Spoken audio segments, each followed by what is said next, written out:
I remember the exact moment things started to feel off. Not dramatic at first, not some big cinematic red flag, just a quiet kind of wrong. The kind you only notice when you've lived somewhere long enough to know how things are supposed to feel. It was a Tuesday afternoon, warm, nothing unusual, and yet there was this woman standing at the edge of my driveway like she had every right in the world to be there, like she'd been there 100 times before, except I had never seen her in my life. Now, I live a little outside what people would call a neighborhood. Technically, sure, there are subdivisions nearby, developments with their tidy little streets and identical mailboxes, but my place was here long before any of that showed up. It's a small log cabin sitting beside a lake that I own. Not rent, not share, not partially belong to some community. I mean actually own, deed and all, the kind of place you don't really find anymore unless it's been in someone's family for decades. In my case, I bought it years back from a retired couple who were finally ready to let it go, and I'd spent a good chunk of my life savings making sure it stayed exactly what it was meant to be, quiet, private, mine. So when I saw this woman standing there, arms crossed, scanning my property like she was inspecting it, I didn't feel threatened at first, just confused. I figured maybe she was lost, or maybe her car had broken down earlier. I had noticed a vehicle parked near the fence line not long before that, but it drove off after a while, so I didn't think much of it. Still, something about her posture, the way she stood there, not hesitant, not unsure, it rubbed me the wrong way.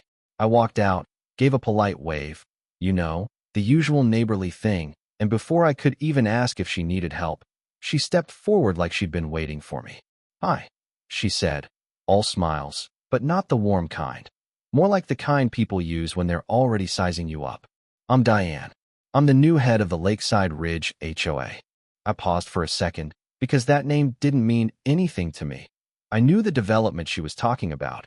It sat maybe half a mile down the road, rows of newer homes all built around the edge of what used to be farmland, but I wasn't part of it. Never had been. Still, I nodded, kept things polite. "Nice to meet you. I'm Caleb." And that should have been the end of it. Just a quick introduction, maybe a welcome to the area, and she'd be on her way. But Diane didn't leave. Instead, she lingered, looking past me toward the cabin, toward the lake behind it, like she was mentally cataloging everything she saw. "You've got a beautiful spot here," she said, tilting her head slightly. "Must be nice being this close to the water." "Yeah," I said, keeping it simple. "It's why I bought it." There was a beat of silence, and then she shifted, just slightly, like she was about to say something else, something she'd been holding back. "Well," she continued, "part of my job now is making sure everyone in the surrounding community is aligned. Following the same standards, contributing fairly."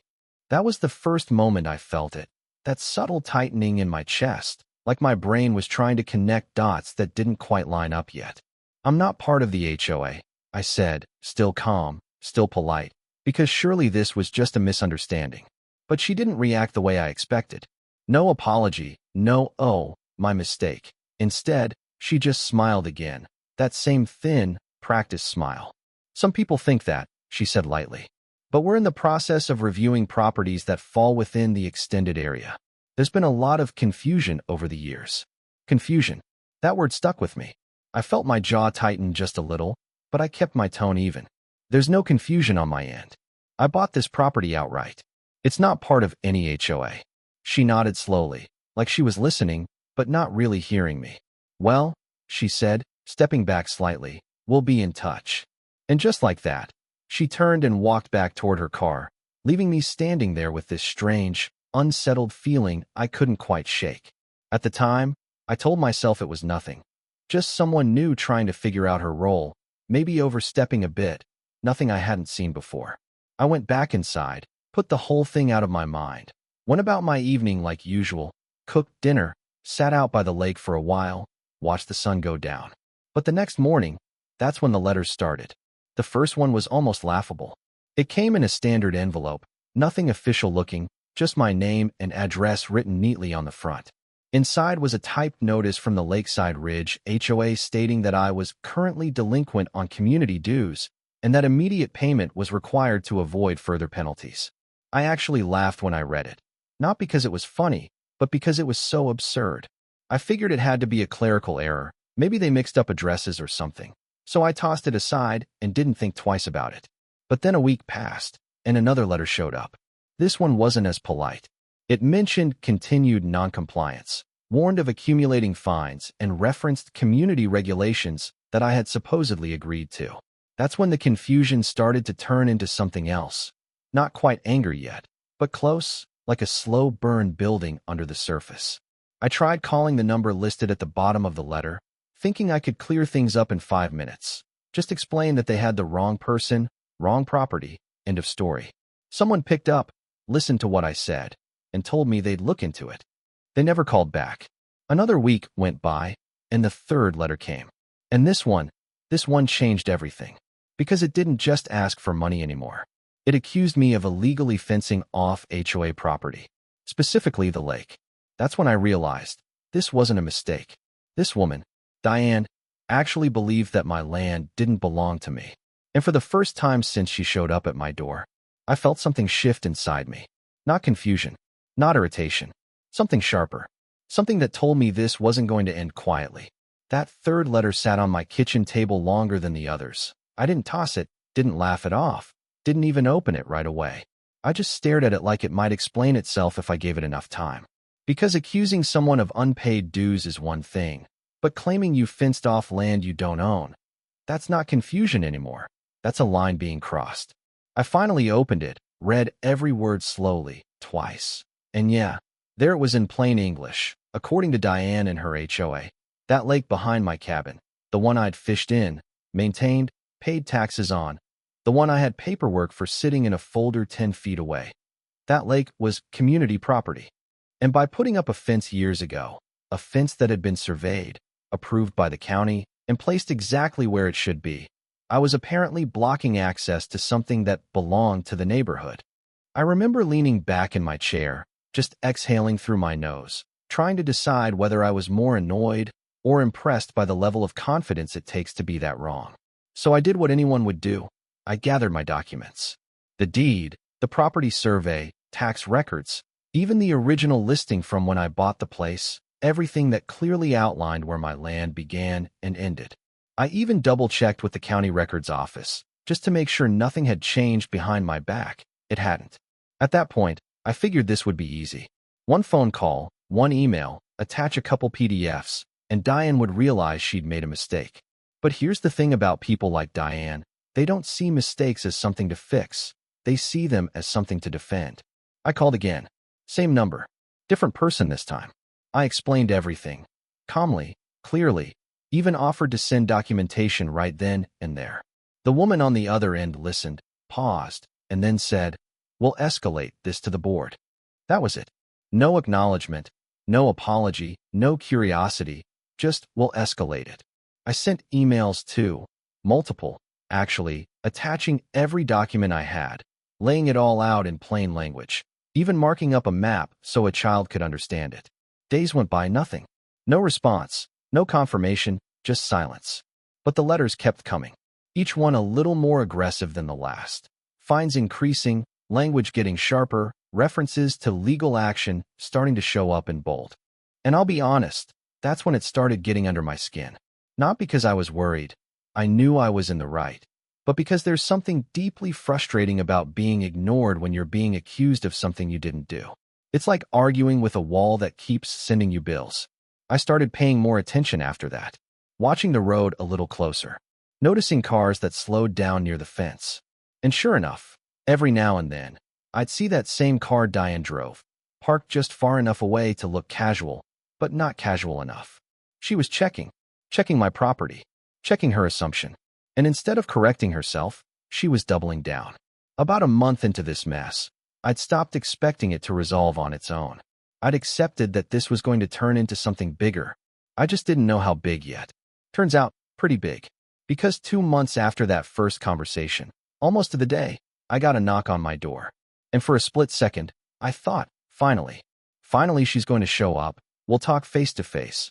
I'll lay everything out, and this whole thing will end. But when I looked out the window, it wasn't Diane standing there. It was a police officer. That moment, it's strange how your brain works. Because even though nothing about this situation should have escalated to that point, my first thought wasn't anger. it was concern. I thought maybe something had happened nearby.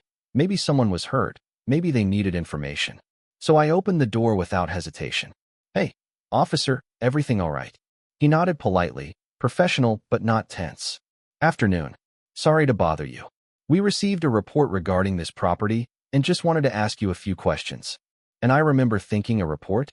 Before I could ask anything else, I saw headlights turning into my driveway behind him. And I didn't need to see the driver to know who it was. Diane stepped out of her car like she'd been waiting for this moment, like she had finally found the leverage she'd been looking for. "Officer," she called out, walking up quickly. "That's him. That's the man I told you about." The officer turned slightly, raising a hand without even looking at her. "Ma'am, I've got this." Then he looked back at me. "I just need to verify a few things," he said. "We received a claim that this property may be occupied without proper ownership." I blinked. Not because I didn't understand what he was saying, but because I couldn't believe we were actually here. "You're saying someone reported that I don't own my own house?" I asked, keeping my voice steady. Diane scoffed behind him. "Because he doesn't own all of it. That lake is HOA land." The officer didn't even react to her, just kept his eyes on me. "Do you have any documentation proving ownership?" he asked. And there it was, the moment everything hinged on. I could feel Diane watching me, waiting for hesitation, waiting for uncertainty, but all I felt was this calm, almost quiet clarity. "Yeah," I said. "Give me 1 second." I stepped inside, grabbed my phone, pulled up the digital copy of my deed, the same one I'd sent them weeks ago, and came back out. "Right here," I said, handing it over. The officer looked at it carefully, scrolling, cross-checking the address, the parcel number, taking his time, the way someone does when they actually care about getting it right. Behind him, Diane shifted, clearly impatient. "Well," she said, "that doesn't prove anything. Anyone can fake a document." That was the first time the officer turned to look at her fully. "Ma'am," he said, calm but firm, "I'm going to ask you to step back and let me handle this." She opened her mouth like she was about to argue, then thought better of it and crossed her arms instead, glaring. The officer handed my phone back. "This checks out," he said. "Everything indicates that you are the legal owner of this property, including the land surrounding the lake." I nodded once. "Because I am." There was a pause, and then Diane let out this sharp, disbelieving laugh. "That's not possible," she said. "We were told that land belongs to the community." And right there, in that moment, everything clicked. This wasn't about me. This wasn't even about the lake. This was about someone stepping into a position of authority and deciding that authority meant ownership. The officer sighed quietly, like he'd seen this kind of thing before. "Ma'am," he said, "I'd advise you to verify your information before making further reports. Filing a false claim like this can have consequences." That word, consequences, hung in the air for a second. And for the first time since this whole thing started, Diane didn't have anything to say. For a few seconds, nobody moved, the kind of silence that doesn't feel empty, just heavy. Like everything that needed to be said was already out there, and now it was just a matter of who was going to admit it first. Diane stood there behind the officer, arms still crossed, but the confidence she walked in with, it wasn't gone, not completely, just cracked. Like something she hadn't prepared for had finally pushed back. I leaned against the doorframe, not saying anything, not rushing it either. Because truthfully, I didn't need to. The situation had already flipped, and we all knew it. The officer cleared his throat slightly and stepped back toward his cruiser. "I'm going to give you two a moment," he said, glancing between us. "But I'll be right over there if anything else comes up." And then it was just me and her. Diane exhaled sharply, like she'd been holding something in for too long, then shook her head. "This doesn't make sense," she muttered, more to herself than to me. "That land was listed in our files. It's always been part of the extended boundary." I let that sit for a second before responding, keeping my voice even. "Then your files are wrong." She looked up at me then, really looked this time. Not like before, not like she was assessing or judging, but like she was trying to reconcile two versions of reality that didn't match. "You have to understand," she said, her tone shifting slightly, softer but still defensive. "When I took over, there were gaps, properties that weren't clearly defined. I was told there were homeowners outside the subdivision who weren't contributing, people taking advantage of the system." I almost laughed at that, not because it was funny, but because it was so backwards. You didn't think to check records before accusing someone of trespassing on their own land? I asked. She hesitated, just long enough to answer the question without actually saying it. I was trying to fix things, she said finally. By sending threats? By ignoring emails? By calling the police? I didn't raise my voice, didn't need to. The words landed just fine on their own. That's when something in her expression shifted again, not anger this time. Not exactly, more like realization creeping in, piece by piece. I didn't see your emails, she said quickly. Those go through the board account. I was told they were spam. I studied her for a second, trying to decide if that was an excuse or the truth wrapped in denial. And the phone calls? I asked. She didn't answer that one.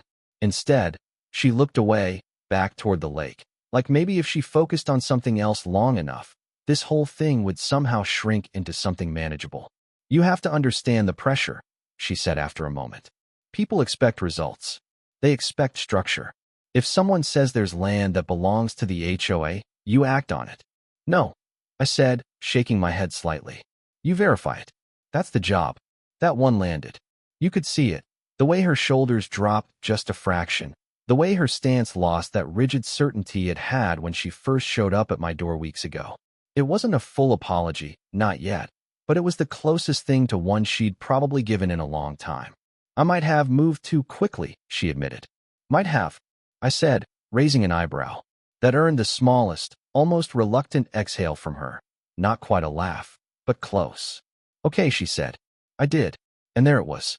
Not dramatic, not emotional, just honest. For a second, I considered pushing it further, bringing up the fines, the letters, the stress of dealing with something that should have never existed in the first place. But standing there, looking at her now, it didn't feel necessary. Because the truth is, she already lost. Not in some big, satisfying, movie-style way, but in the quiet, undeniable kind of way where you realize you were wrong, and everyone else knows it too. You should fix it, I said instead. Not just with me. With anyone else you might have done this to. She nodded slowly. I will. There was another pause. Then she turned, walked back toward her car, and this time, she didn't look back. I stood there for a minute after she left, watching the dust settle on the driveway, listening to the water behind me like I always did when I needed to clear my head. The officer gave me a quick nod from his cruiser before pulling away, and just like that, the whole thing was over. Or at least, that's what I thought. About a week later, I got another knock on my door. And I'll be honest, part of me expected it to be Diane again. Maybe a formal apology, maybe another argument. I didn't know. But when I opened the door, it wasn't her. It was an older woman, probably late 50s, early 60s, dressed a little more casually, holding a folder against her side like she'd rehearsed this moment on the drive over. Hi, she said, offering a small, genuine smile. My name's Margaret. I'm the new HOA president for Lakeside Ridge.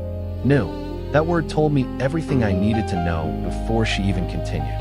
I wanted to come by personally, she said, to apologize for what happened. I've reviewed the situation, all of it, and there were some serious missteps. I nodded slightly, letting her speak. Your property is not, and has never been, part of the HOA, she continued. There was outdated information passed down, and it was handled poorly. That was one way to put it. I also want you to know, she added, that a notice has been sent out to all residents clarifying property boundaries. No one should be accessing your land under any assumptions moving forward. There was something about the way she said it. Not defensive, not dismissive, just straightforward, accountable. It felt different. Thank you, I said. I appreciate that. She hesitated for a moment, then extended the folder slightly. If you'd like copies of the updated records, you're welcome to them. I took it, flipped through briefly. Everything lined up exactly the way it should have from the beginning. Looks good, I said. She gave a small nod. Again, I'm sorry you had to deal with all of this. And just like that, she left. No drama, no tension, just closure. That night, I sat out by the lake again. Same as I had the night Diane first showed up, same view, same quiet, same steady ripple of water catching the last light of the day. But it felt different now, not because anything had changed physically. The land was still mine, the fence was still where it always had been, but because something about the whole experience stuck with me. It made me think about how easy it is for people to step into authority and forget where the limits are. how quickly assumptions turn into actions, and how far those actions can go when nobody stops to question them. Because here's the thing, if I didn't have those documents ready, if I wasn't paying attention, if I just ignored it a little longer, who knows how far she would have taken it. And that's the part that still sits with me. So I'm curious, what would you have done? Would you have pressed charges when you had the chance? Would you have pushed back harder earlier? Or just let it play out the way it did? Because situations like this, they're not as rare as people think. And sometimes, the line between confidence and control gets crossed a lot faster than anyone expects. Let me know what you think.